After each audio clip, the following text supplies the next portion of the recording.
Hi, I'm Samantha Anderson, Director of Communications for Newton Public Schools, and I'm here with Superintendent Van Rankin.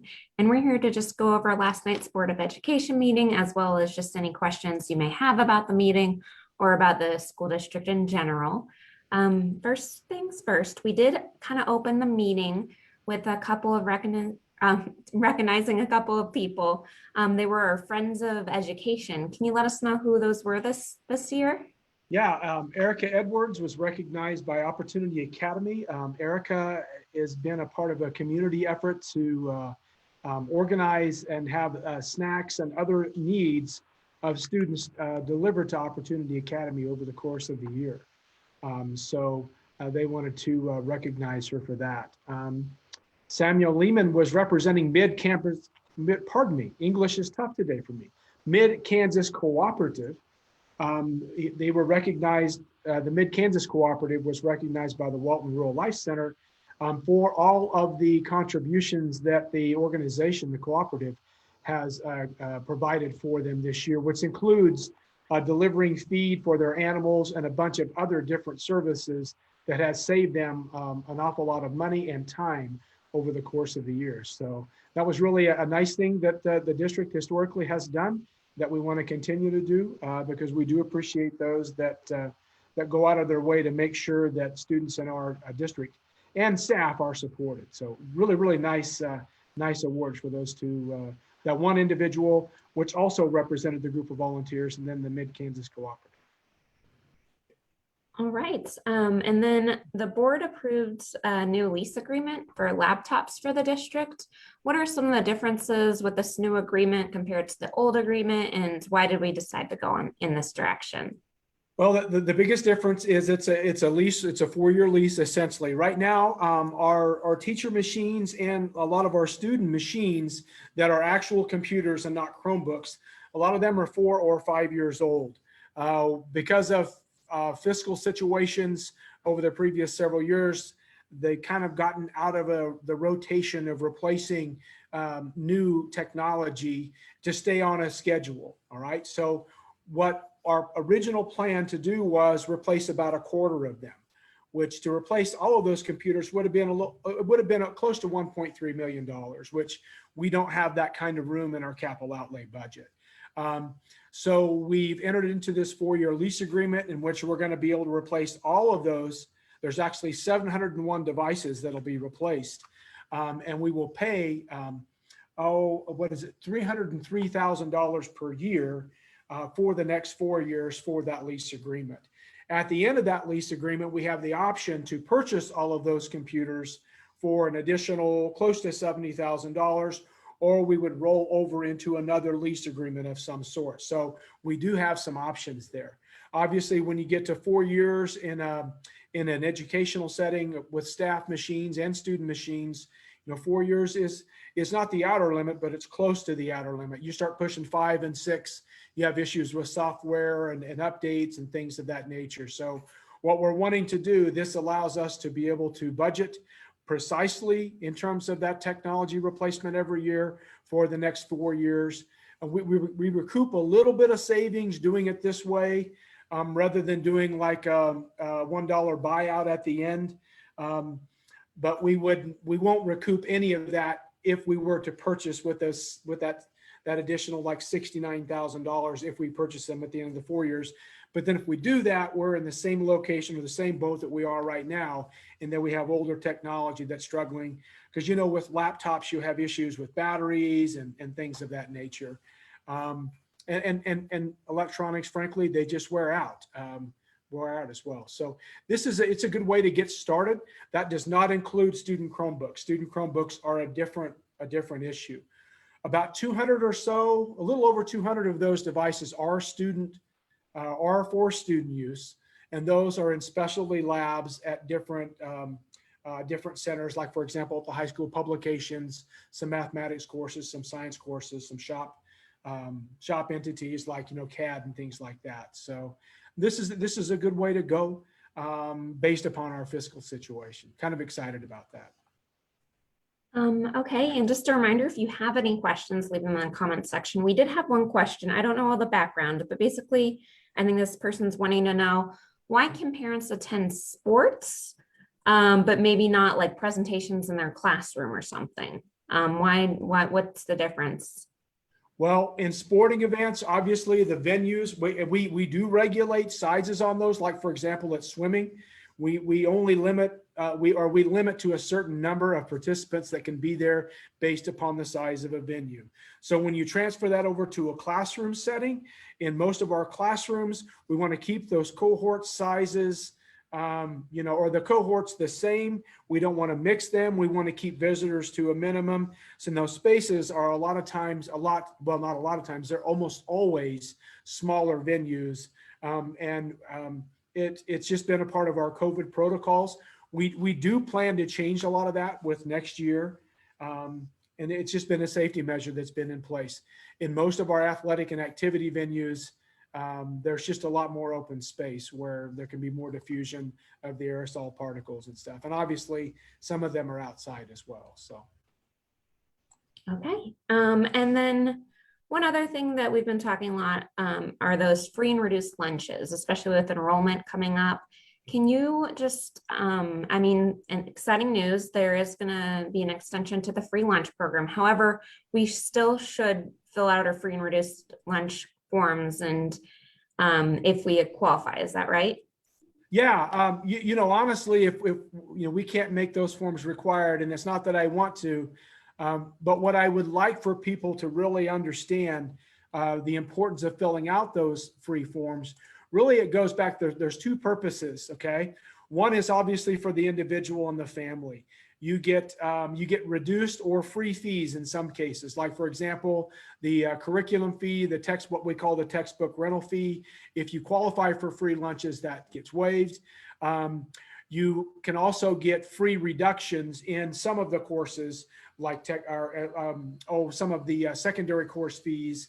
I'd have to go back. I could, if you go to the school website and you look in the parent section with enrollment and fees, there's an actual fee schedule there that'll give you the more detailed information. But you can get some reduced fees in some of the areas. For example, I just went to that website as I was trying to stall a little bit. You look at like for example, if your son or your daughter, if they are in the welding course, okay, the high school welding class costs $100, but if you qualify for free lunches, it's $70. If you qualify for reduced lunches, it's $85, okay? To participate in athletics or activities, it's $50, right? If you qualify for free lunches, it's $30. If you qualify for reduced lunches, it's $40. Okay, so those are kind of things to remember. If you qualify for free lunches, your textbook fee can be waived. If you qualify for reduced, you have a pretty large reduction in that fee.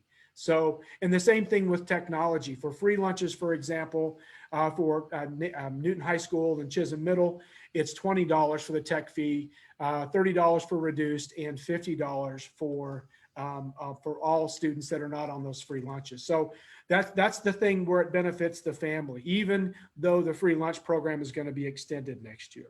Now, how it benefits the district, it really, really does. I kind of think of this a little bit like the census. Everyone was told this past year, complete your census form because it matters in terms of funding from a federal perspective in the different areas of the state. So it's a little bit like that, maybe a terrible analogy, but the only one that I could come up with off the top of my head, okay? Every student that qualifies for free lunches, when we go to create our budget, we have to estimate the number of free lunches. And the number of free lunches in terms of how the budget is developed is totally separate from the free lunch form or the waiver, how it affects families. There's no connection between those two things. The connection with the school and the budgetary process comes from the fact that for every student that's on a free lunch or that's considered free lunch is somewhat of a proxy for what they would consider a student to be potentially at risk of not being successful in graduating from school. There are like 10 at-risk factors that we need to quantify students for every year. None of those are free lunch, but the state, for, I don't want to say for ease, but for consistency in terms of developing how many dollars of at-risk money we should receive. They use that free lunch count for that purpose, okay? And right now, for every one FTE, it's 0.484 FTE of funding that we get. So it is equivalent to around $2,200. So this year, for example, the state-based aid is $4,569. So for your student, for every one of your students, we get that amount of money for every full-time students. We get the weighting for free lunch for at-risk. That's a 0.484 of that 4,569. So it's like $2,200 and or $2,219, something like that is what we get. So if you're a student, we get the 4,569. But if you're a student that's on free lunch, we get that 4,569 plus the $2,200. Okay, so it's quite a bit of difference that we receive. This past year, we were when our budget was developed in July and approved in August by our Board of Education. Okay, we overestimated the amount of free lunches that we were going to have by about 90 students. Okay, we did lose enrollment with the pandemic, but we lost a lot more proportionally, a lot more students. They didn't complete the free lunch form, or a lot of families didn't complete the free lunch form for whatever reason. It really doesn't matter. Okay, but we lost over $200,000. So around 90 students, 90 students didn't complete that form, or their families didn't complete that for around 90 students that we would have anticipated having, which, you know, when we start talking about raises for staff and things of that nature, when we completed our negotiations, it was well after what our count day is. So we knew that amount. So obviously we didn't give raises based upon that information other than step and column. So that's a real complicated way of answering that. But the bottom line is we get an additional $2,200 to be used for at-risk programs of support, which would include interventionists. It would include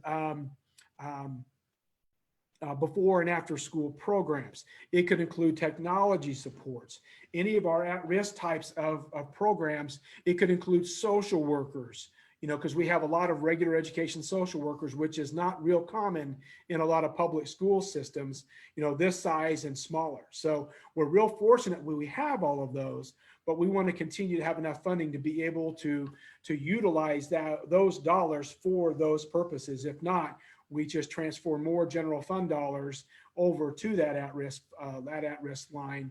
And it just that makes things fiscally more difficult. So we've talked about having another kind of a Q&A specifically about this and some other things associated with budget, which would be interesting if you have questions in that realm. But this is really a big deal.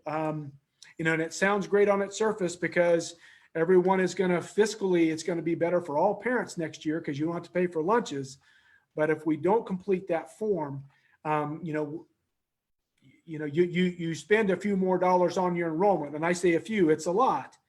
Okay, when you start talking about enrollment fees, what is it? $80 for the textbook fee, I think. Is that right? Yeah, Santa Fe is $80. You know, so you would have that $80 in your pocket. Okay. But when you look at that, that's also, if that's not done and you would have qualified, it's $2,200 for the district as well. So it really does make a big difference in the end. Long-winded answer. And someone was wanting to clarify, it was about 700 laptops that they were going to look at replacing. Is that right? Yes, 701 actually, but yes. Okay, and that's, I think, about $400 a laptop, give or take. It's about $1,700 a laptop. Oh, yeah. Because when you figure that over 4 years, we're still looking at about $1.278 million. Yeah, that's why I'm not a math teacher. We budgeted, going back to that, we budgeted $500,000 out of capital outlay every year for these kinds of expenditures. So we're not spending any more because that additional couple $100,000 will go towards Chromebooks. It will also go towards just tech infrastructure replacement, switches, access points, things of that nature. So we spend more than the $500,000 a year. We're just trying to get everything set up to where we can more precisely budget and ensure that we're covering those costs rather than having to worry if we have enough funds. Okay, and then someone was just kind of wanting to know with our COVID planning, can you explain, so some students play together outside on Latchkey, but I do believe they try to keep them separate, but can you explain the thought behind keeping them separate when they're at school for recess? Well, it's once again, it's to keep those cohort groups together. The contact tracing still does take place if we have an active case. So you try to eliminate as many points of contact as you possibly can. And that's why we still keep them in those groups. All right, I think we're at the end of the questions. Do you have anything else you'd like to add? What, 11, 12 more days of school? We got graduation coming up a week from this Saturday. The end of an interesting school year is almost upon us. So, just enjoy that time that you have. I know they're trying to make or have at each one of the individual buildings as many normal activities as is humanly possible to end the year. If you get the opportunity to participate in that with your children, please do so. And this past week was Teacher Appreciation Week. So I know Sam did some great jobs or did a great job, especially this past Friday, but all through the course of the week of recognizing teachers. She had a really cool thing that they did online in recognizing all teachers, and buildings and PTOs and booster clubs also did as well. So enjoy the last couple of weeks of school. Our next board meeting isn't until, I believe it's June 14th. So enjoy the last few weeks and have fun with your kids. Thank you, everybody, for watching, and thank you, Superintendent Van Rankin, for being here, and have a great month till we see you again.